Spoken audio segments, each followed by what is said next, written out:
Star Walker Studios presents Game Master's Journey, your multi-dimensional RPG podcast.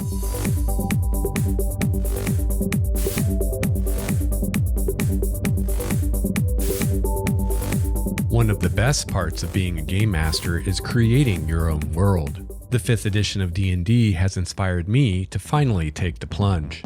Today, I set off again on the Obsidian Monolith to discuss my new D&D world, Primordia. I'll discuss the Adventurers Guild in my world, how the portals work, and my first city, Elandria. So join me on the journey. Together, we can become game masters truly worthy of the title.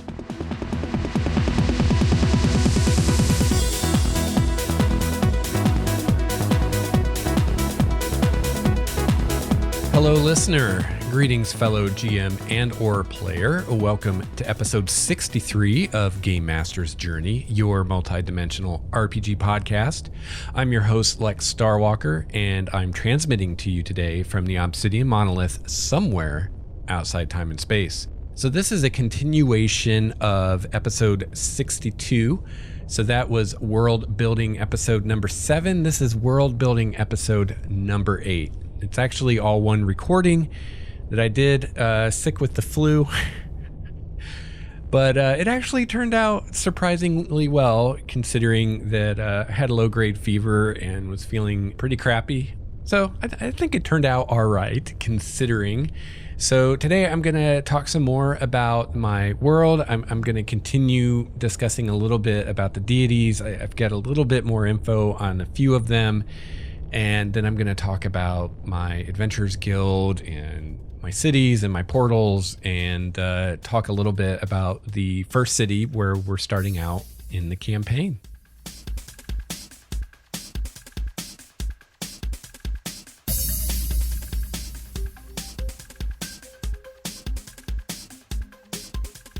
So I have, with some of the deities, I've started coming up with some more specific things. So I just have 3 of those. So I thought I'd share those with you real quick.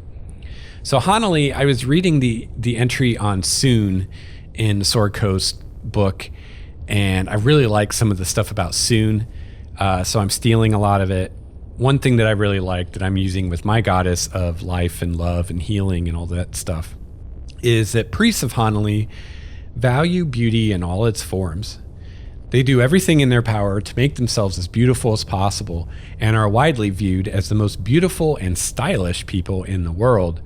This goes a step further in that priests of Hanali pride themselves on being able to present themselves as a beautiful specimen of any gender. Notice I didn't say either gender, implying there's more than 2. This means that a priest of Hanali might one day appear as a beautiful woman, the next as a beautiful man, and the following day as a beautiful androgynous person. However, they believe in the truth of beauty.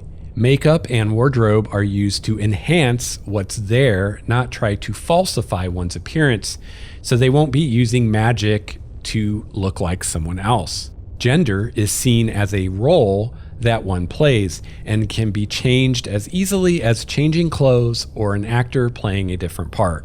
So that's why, my priests of Hanali will not use magic to disguise themselves, but they don't have a problem with, for instance, if this particular priest is a man, making himself look like a beautiful woman. Again, not using magic, just using makeup and dress and how he walks and stuff like that.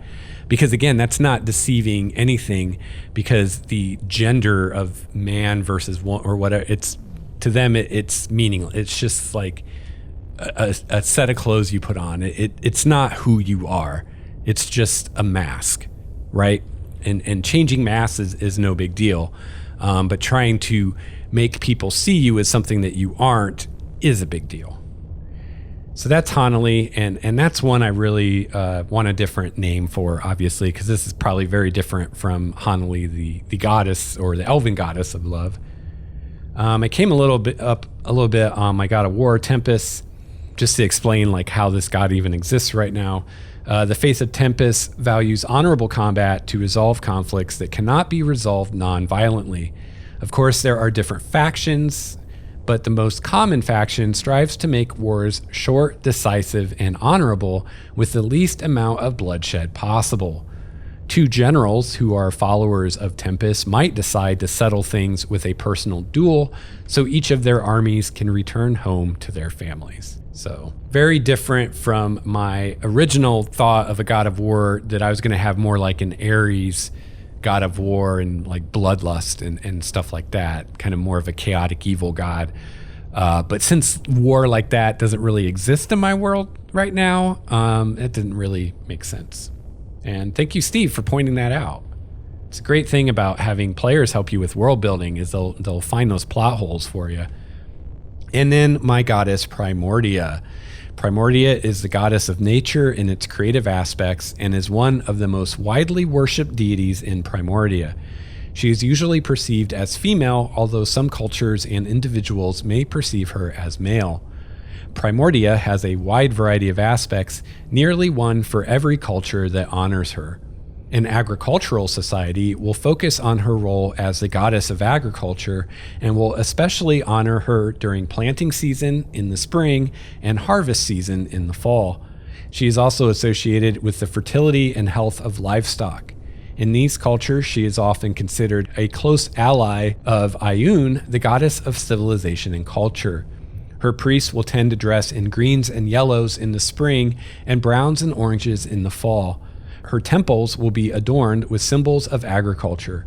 These cultures tend to view Primordia as being in opposition of Talos. Talos represents the more destructive side of nature, and his storms are often disastrous to farmers. On the other hand, a society that relies on hunting and foraging will focus on her role as the goddess of the hunt, plants, and animals. Primordia is invoked at the beginning of a hunt or foraging expedition in the hopes that she will provide success in the endeavor, and she is thanked when a hunt or forage is successful. A holy time for these people is often the winter solstice, when the night is longest and Primordia's blessing is needed most. Her priests tend to be adorned with symbols of the most sought-after game in the area, whether that be actual furs, bones, antlers, etc. These cultures tend to see Primordia and Talos as a couple of siblings who one day may fight and the next day be best friends.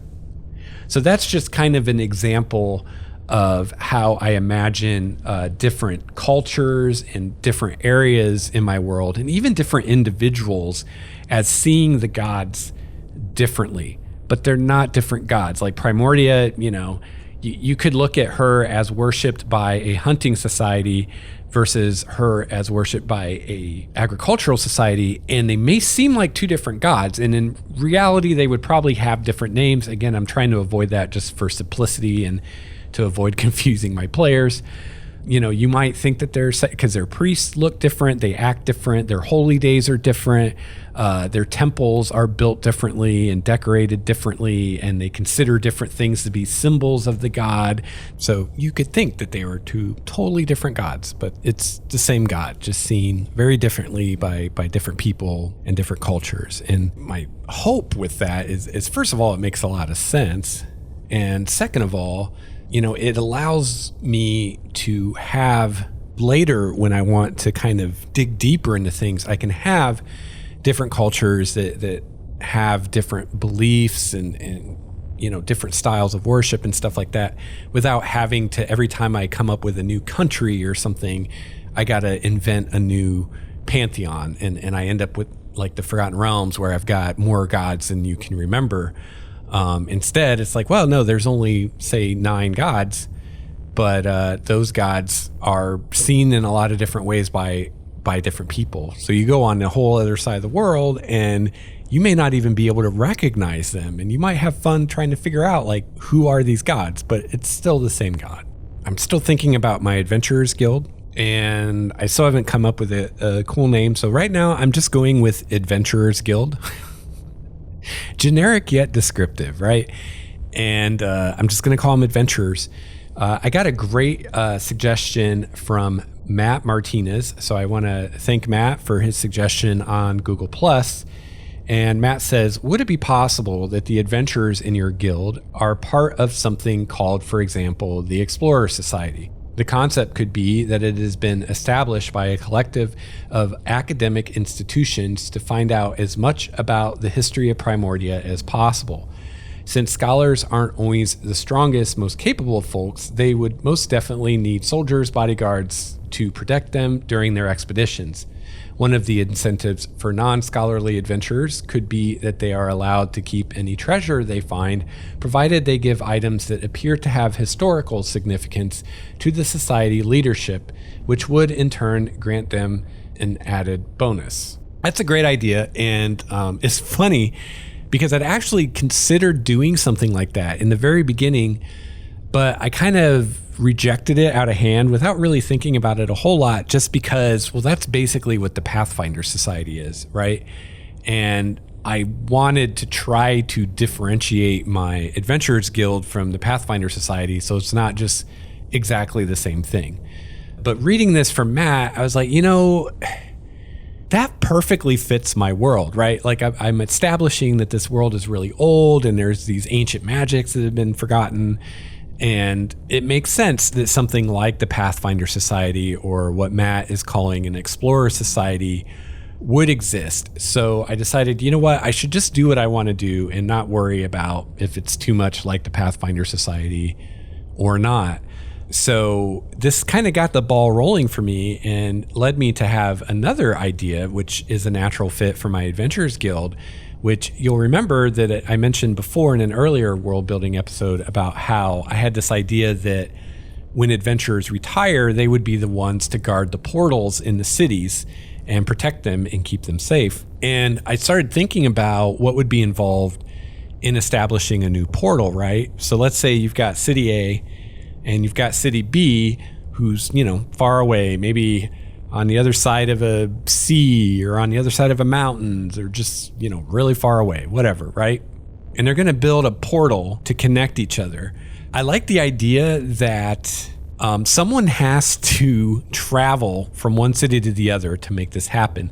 And the reason is all of my cities are protected by mythals, or at least all the ones that still exist. The others were destroyed. And of course, the various mythals will be different. But the one thing that they pretty much all have in common is they do not allow teleportation magic to function. So that's why, a wizard just can't teleport from City A to City B.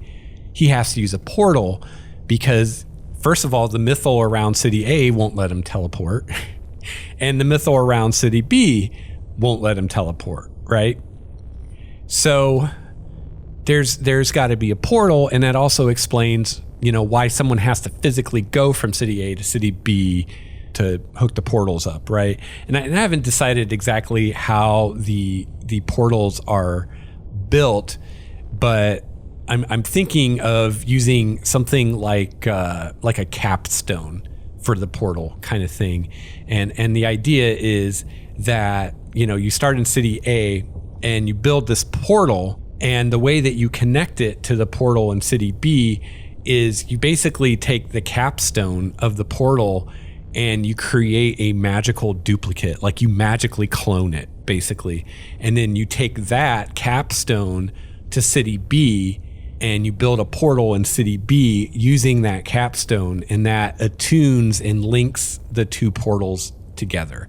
And I'm definitely going with the, one portal goes one place as far as these portals between cities, so that if I have a city, if City A has 5 other cities that it trades with and is friendly with, then when you go to where the portals are, there's going to be 5 portals, one for each city. And I just decided that I just like that better than having like a Stargate kind of portal that could go various places. I like the idea of each pair of portals. Kind of the idea is there's really only one portal, right? That portal between City A and City B is one portal that exists in 2 places at the same time, is kind of the idea, or it's like the 2 ends of a wormhole or something like that. And that's why, someone has to build the portal in City A and then go build the portal in City B and go through all these hoops to make them connected in the same so that they function properly. So the idea I came up with is, well, that sounds like a job for the Adventurers Guild, right? Like somebody's got to go to City B and set up this portal. So I decided that not only does the Adventurers Guild protect the portals, but they actually create them and maintain them. So that's one of the big jobs of the Adventurers Guild is they're the portal masters. So they're the ones that create and build and maintain and protect these portals that connect my cities together. But I really like Matt's idea of having this guild also very interested in uncovering knowledge and artifacts and magic items and whatnot from the previous ages and the previous civilizations. So I think that's a great idea. I think it makes perfect sense. So basically the Adventurers Guild, they build and maintain and protect the portals between the cities. They protect the cities and any other settled areas from the monsters and whatnot in the countryside and try to keep that stuff under control. They will investigate and deal with any major planar breaches, like if there's some huge rift to another plane that opens near a city and it doesn't close and things are pouring out of it. The Adventurers Guild is the one that's going to send people to deal with that.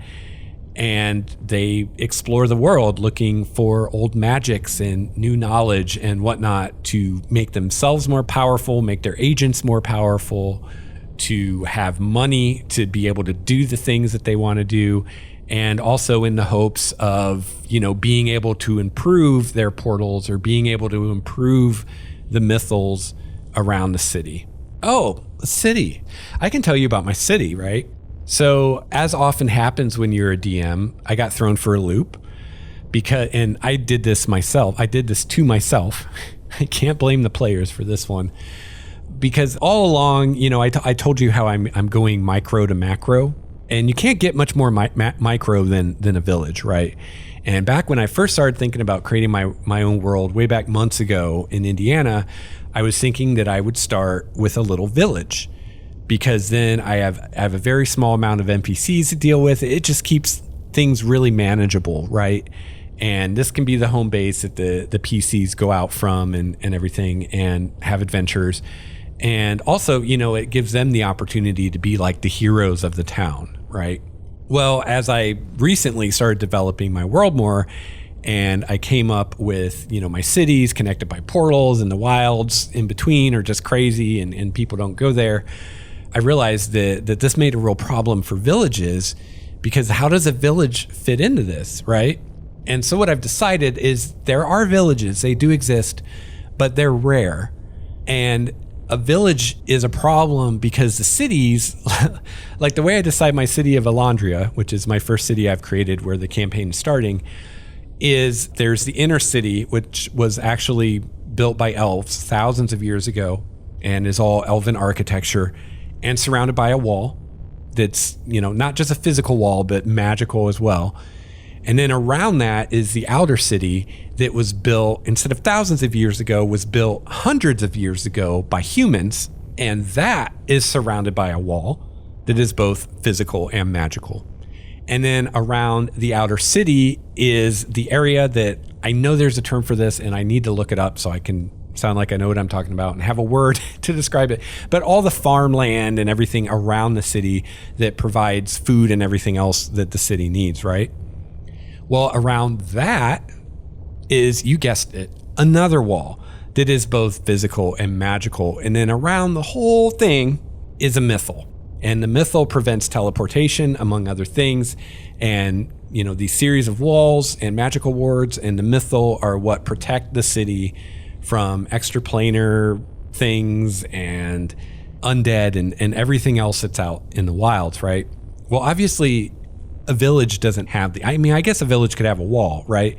But you think about, your stereotypical D&D village, and it seems obvious that it's not going to have these kinds of defenses. So what happens is, what villages there are, some of them are just left over, like they're ancient from olden times when things weren't so dangerous, and just they've managed to hang on somehow. A lot of them end up getting wiped out eventually. And at this point in the timeline, most of the villages that still exist because they have some kind of patron or guardian that protects them. So my idea is a village, there might be a powerful wizard that lives there, right? And he personally protects the village. He set up his own wards and everything that keeps everything out and keeps the village safe. But as you're probably already guessing, problems happen when that wizard dies, right? Then the village is on its own, and then it's usually wiped out not too long after that. So because of all this, I didn't want to start my campaign in a village. Well, I could, right? I could. And that could be really interesting. And I definitely want to run a campaign that starts in a village. But the other thing is that, as I've discussed on the show, one of my philosophies behind building this world is I want to give my players as much freedom as I can, and all the way down the character creation. And so, I told them, I'm like, here's all the options of things you can do. And, you saw my party. I've got a Goliath, a Tiefling, an Elandria, an Aasimar, and a human. I mean, it sounds like a joke, right? Like they walk into a bar. What's the punchline, right? So it's hard to imagine these guys being all from the same little village, right? And it's like, yeah, I could come up with like they're traveling or whatever. But it's like I really wanted them to have a place that they're from and have that be in the story. So I was like, you know what? I just need to grab the bull by the horns and make a city. So Elandria is my city. And a funny thing, I just came up with the name Elandria because I needed a name for the city. And it was literally the day we were going to play. And I had ideas for my city that I come up with. But, I've told you, I usually save the name for last. But I was like, I need a name. Like, this is going to be super lame if if we do our session 0 tonight and I don't even have a name of the city that they're in, right? And for some reason, I started with Alexandria because I was trying to think of a city from like the ancient world that kind of was like kind of what I want my city to be, because I wanted it to be a very kind of cultured place. So I thought of Alexandria, and I'm like, well, let's end it in Ia or Ria, like Alexandria. Let's end it with that sound to kind of invoke that and make it sound like it's a city, right? And then I just started throwing around syllables and playing with stuff, and I came up with that, and I'm like, oh, that sounds cool. I like that. It's easy to spell, easy to pronounce. It has a cool sound to it. I like it. And I'd come up with this idea of having it originally be an elven city that has since been expanded upon by humans. And so I'm like, okay, cool. And so before I get to the next part, let me tell you a bit more about Elandria. So the inner city I mentioned was the part originally built by elves, and it's, the buildings are magically grown instead of being built. So it looks very different than the human part of the city outside of it.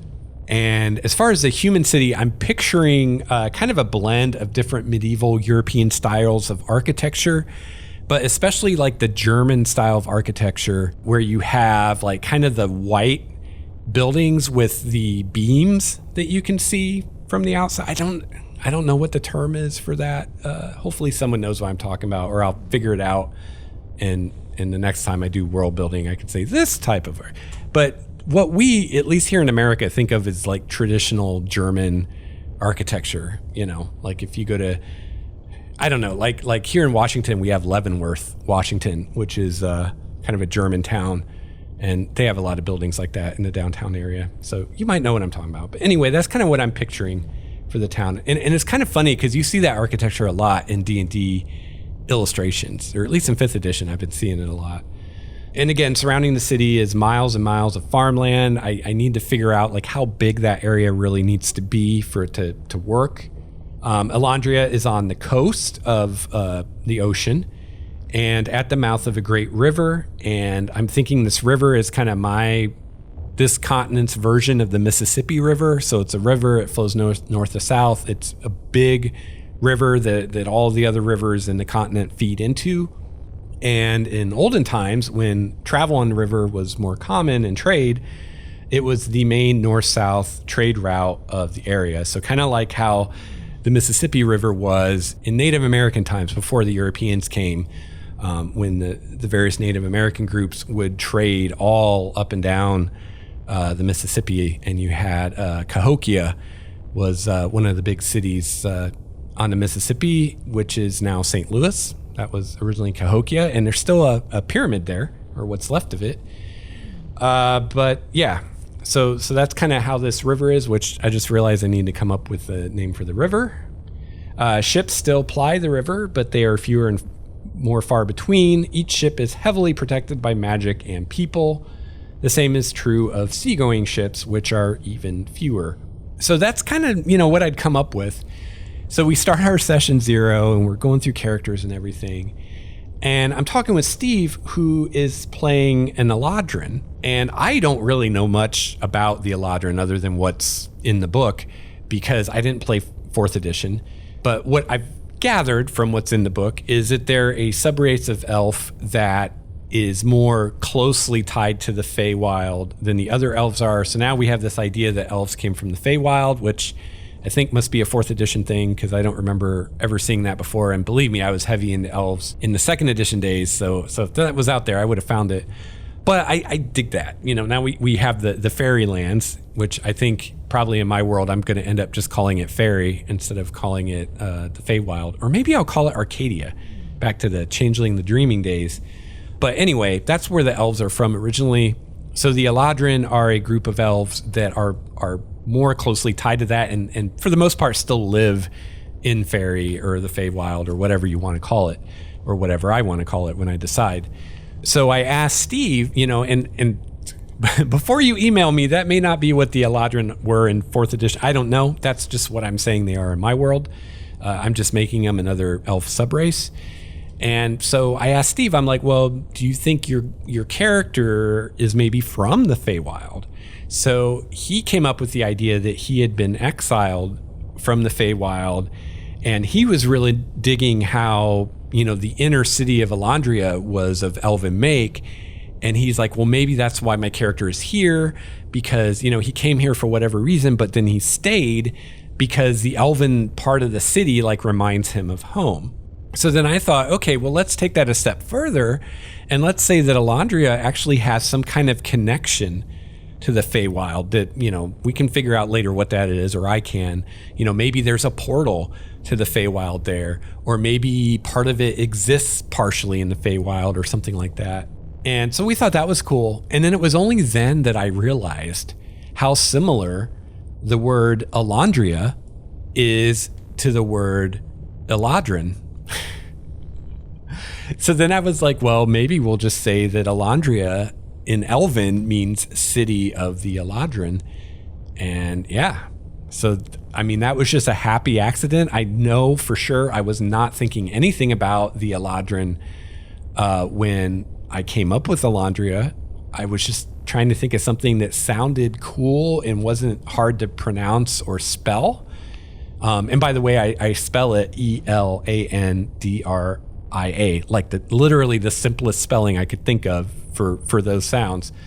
And it just turned out to be very similar to the word Eladrin. It's literally, I believe, the same letters in a slightly different order and an extra A thrown in.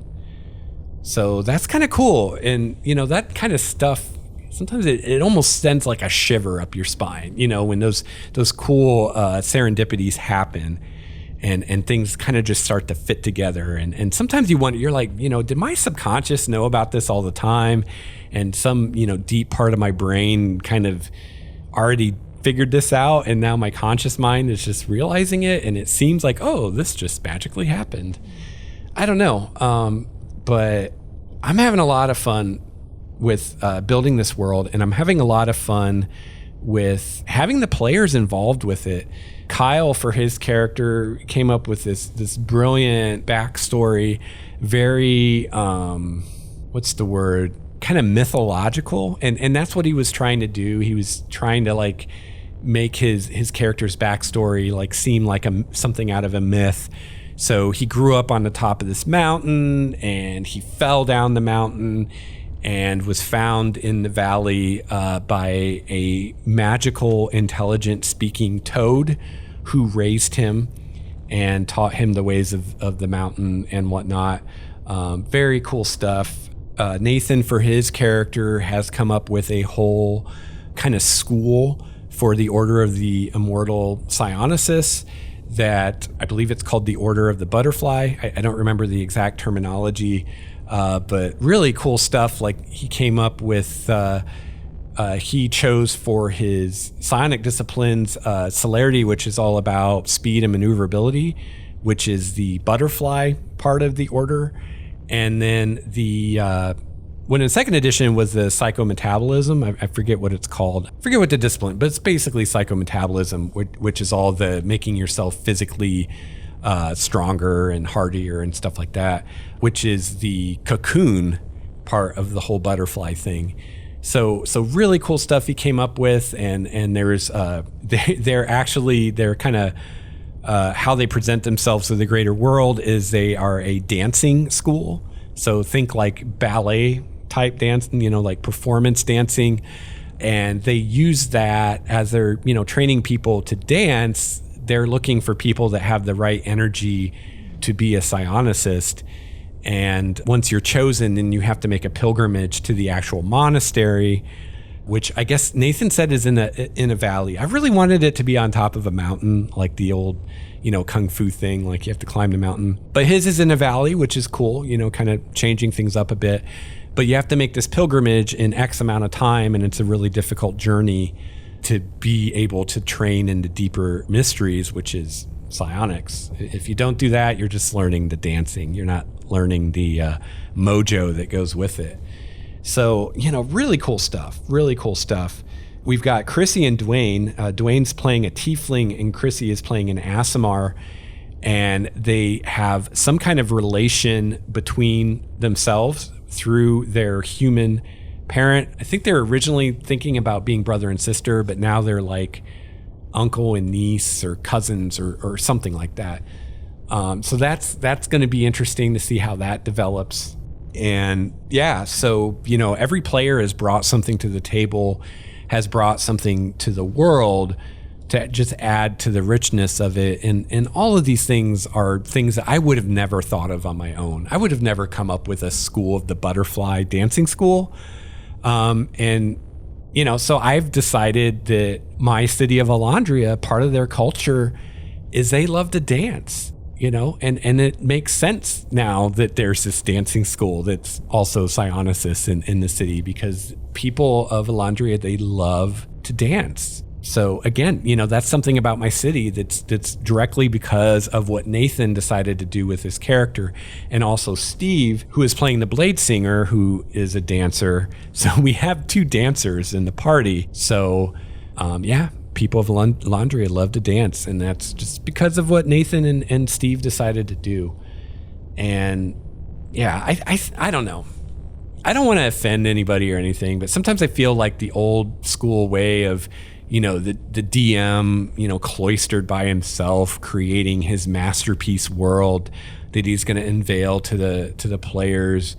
If that even really, did Ed Greenwood even do that? Or was he getting feedback and ideas from his players all along that he was implementing? I mean, who knows? Ed knows, right? I don't know. But that whole idea to me just seems so old-fashioned and just so limiting. A group of people is going to have way better ideas than one person every time. And it's just a lot less stress. I think one of the reasons that I never took the plunge to create my world is I would look at things like the Forgotten Realms campaign setting and be like, oh my God, they've got days of the week, months of the year, their whole calendar with their, days that aren't in the months. And they've got all this geography and all this history and all this crap. And that's what I got to do to have a world. And it's like, well, no, you don't, but that's how I used to think. And I think that's part of the reason why I never did it. Cause I was like, I don't want to do all that. I don't know if I can do all that. But now it's like, no, I don't need to do that. It's like right now I've got the city. I have an idea of where it is as far as it's on a coast. There's a river. The terrain nearby is very kind of hilly, leading to mountainous and forested. I'm kind of basing it a little bit on the Pacific Northwest as far as what the terrain looks like.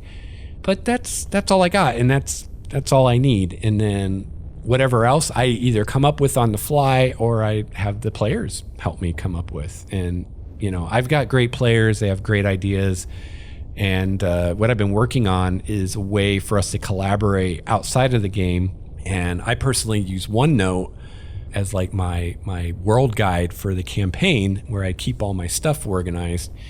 And I just recently figured out that I can make internal links in that to take me to other parts of the OneNote document. So for instance, if I mention Primordia, I can have that be a link that if you click on it, it takes you to more information on Primordia, the goddess. And I also figured out that I can share it with my players to where they can read it, but they can't edit it. Now I can change that and give certain people the ability to edit it if I want. But now at least, if they get OneNote, which you can get for free, then they can go and read through all my notes and get some information about the world. And then if there's anything that I don't want them to know, I don't know. I guess I have to put that in a separate notebook for GMs only. What I'm really wanting to do is I'd like to have something like a wiki online where I can have all my information and everything's internally linked, so you can go from place to place and click on keywords to take you to an article about that and stuff like that, and have that where I can say, okay, these people can edit this or add to this, and everybody else can just read it, and have that like on the internet publicly so that you could go and read about my world if you wanted, but you couldn't get in and edit it. But if I had certain players that said, hey, I want to be able to add stuff, then I could give them that ability to edit and add stuff.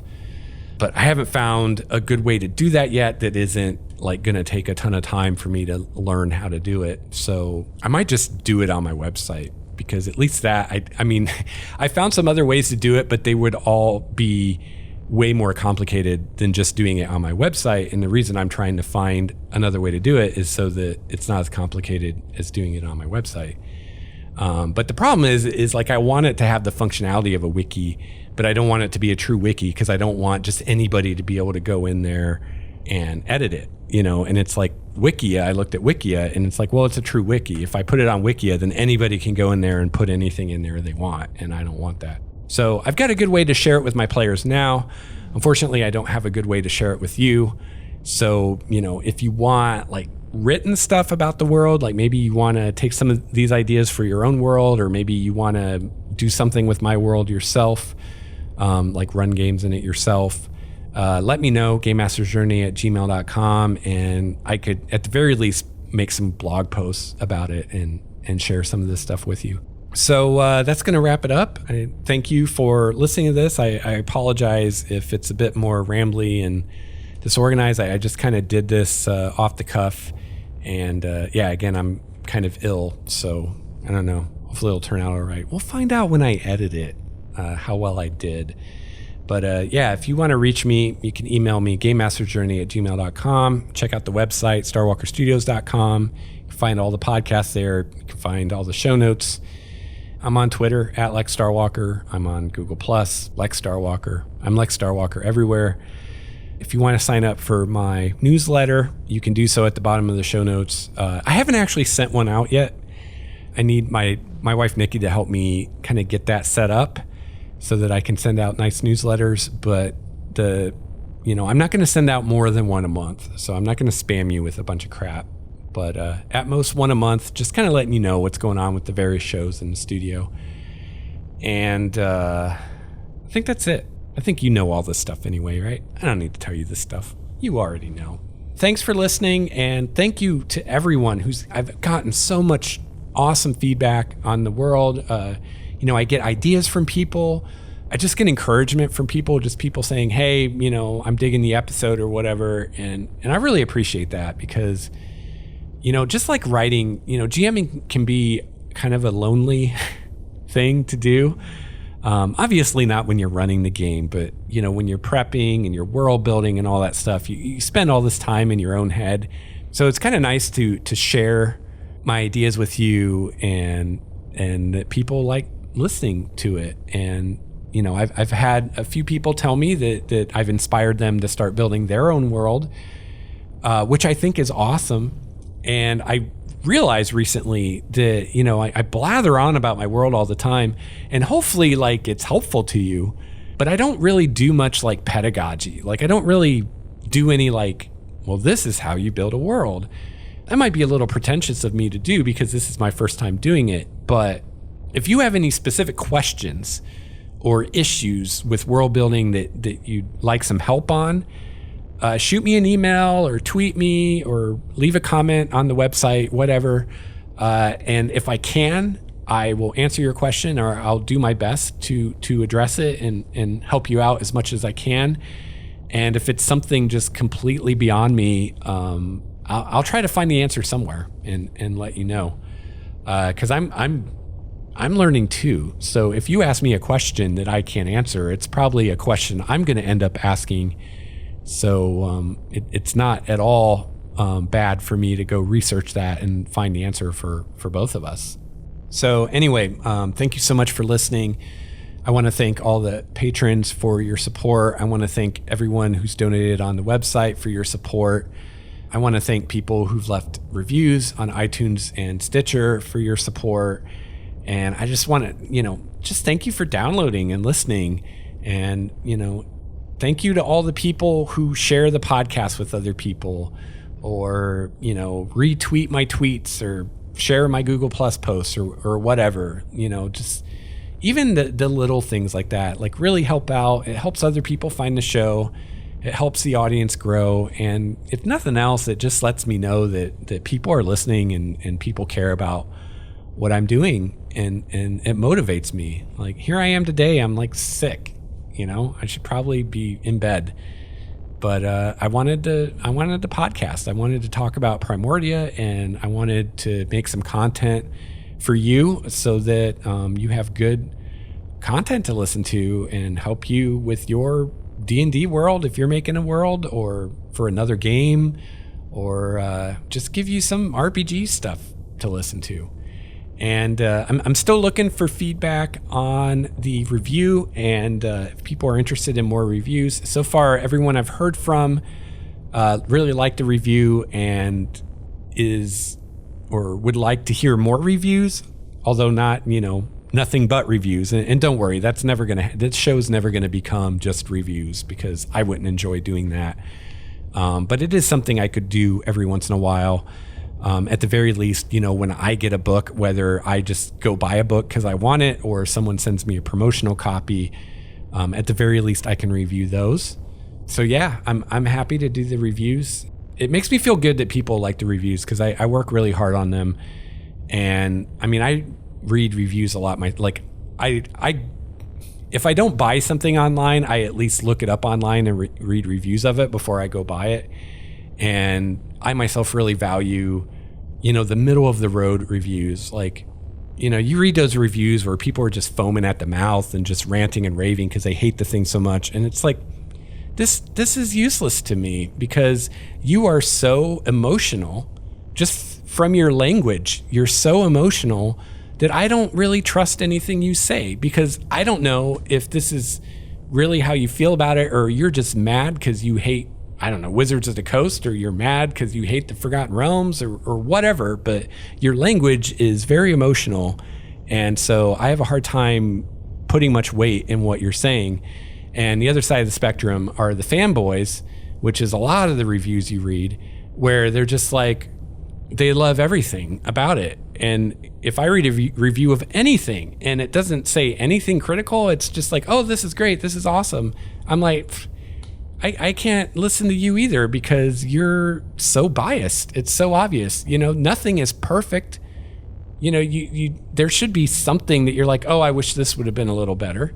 If you've got nothing critical to say, you're probably just a fanboy, and your review isn't useful to me. So it's hard to find, middle of the road reviews where someone's like, this is what I liked, this is what I didn't like. I'm not saying it's all good. I'm not saying it's all bad. I'm saying this may or may not be for you. Here's what I think. Make your own decision.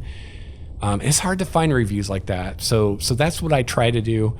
And based on the feedback I've gotten so far on Sword Coast Adventurer's Guide, that's what I've accomplished. That's what people are getting out of it. I'm having people telling me that, it's a good kind of unbiased review.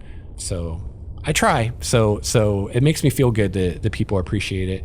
But I'm still looking for more feedback. So if you have an opinion on that, let me know. All right, so obviously I'm rambling, so I will stop. I hope you have a chance to play your favorite RPG this week, and I hope you have a chance to do some world building. You know, even if you're not ready to take the plunge, just throw some ideas down on paper. You might be surprised how many ideas you really have once you start putting them down, and you might be surprised how well they start to connect together, and you might be building your world before you know it. Give it a shot. And if you do, let me know how it turns out. Thanks so much for listening. Game on. This has been a Starwalker Studios production, your source for quality gaming and hobby podcasts. This episode's music provided by Cloudwalker, Renfield, Transboy, and Ish. Please see the show notes for more details at starwalkerstudios.com/GameMastersJourney.